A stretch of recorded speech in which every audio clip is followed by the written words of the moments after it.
बहुत समय पहले की बात है।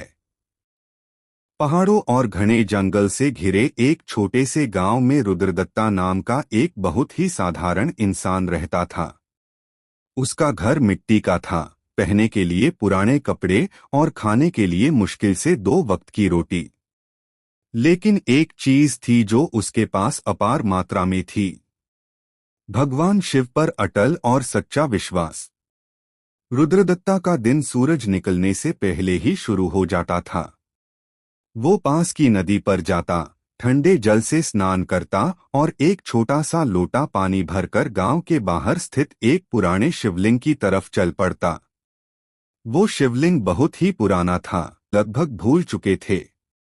रुद्रदत्ता रोज वहां पहुंचकर शिवलिंग को साफ करता, जल चढ़ाता, एक बेलपात्रा अर्पित करता और आंखें बंद करके बस इतना ही कहता, हे भोलेनाथ, मुझे कुछ नहीं चाहिए, जैसे आप चाहें वैसा ही हो। समय बीतता गया। एक साल गांव के लिए बहुत कठिन साबित हुआ।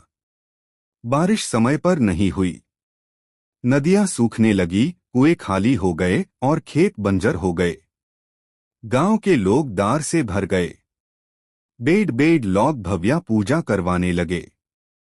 कहीं महायज्ञ हो रहे थे, कहीं ढोल नागादों के साथ शिव आराधना।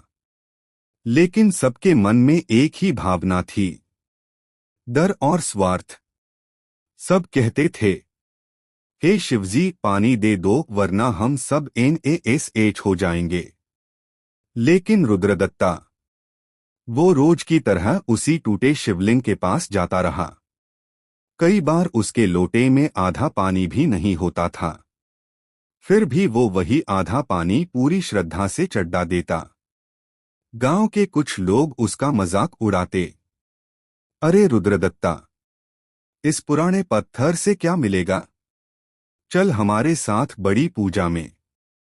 रुद्रदत्ता सिर्फ मुस्कुराता और कहता, मेरा भोलेनाथ दिखावे से नहीं, भावना से प्रसन्न होता है। सूखा और गहरा होता गया। रुद्रदत्ता के घर में अन्न का एक दाना भी नहीं बचा। कई रातों तक वो भूखा हाय सो गया। लेकिन उसने कभी भगवान से शिकायत नहीं की। एक रात जब वो भूख और थकान से जमीन पर लेटा था, उसकी आंख लग गई। उसी रात उसने एक अद्भुत सपना देखा। सपने में उसने देखा, चारों तरफ दिव्या प्रकाश फैल गया है। सामने नीलकंठ महादेव खड़े हैं। जटाओं से गंगा बह रही है। गले में सार्प है और आंखों में अपार करुणा। शिवजी बोले, रुद्रदत्ता, तुमने कभी मुझसे कुछ नहीं मांगा, फिर भी मुझे नहीं छोड़ा। जब सब स्वार्थ से मेरी पूजा कर रहे थे, तुम विश्वास से मुझे पूजते रहे। रुद्रदत्ता कांपते हुए बोला, प्रभु, आप ही सब कुछ है, मुझे मांगने का अधिकार कहाँ।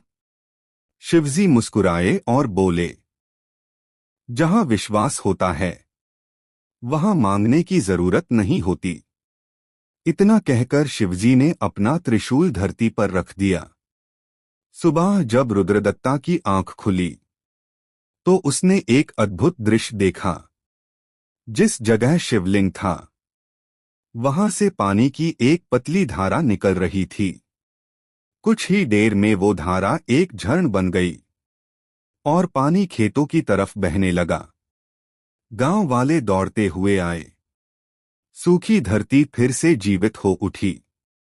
कुछ हाय दिनों में खेत हरे हो गए, कुएं भर गए और गांव में फिर से खुशहाली लौट आई। गांव के लोग रुद्रदत्ता के चरणों में गिर पड़े और बोले, बताओ, तुमने शिवजी से क्या मांगा था। रुद्रदत्ता ने शांत स्वर में कहा, मैंने कुछ नहीं मांगा, मैंने तो बस भरोसा किया था। तभी आकाश से एक गंभीर और मधुर वाणी गूंजी, जो मुझे निस्वार्थ भाव से स्मरण करता है, उसकी चिंता मैं स्वयं करता हूँ।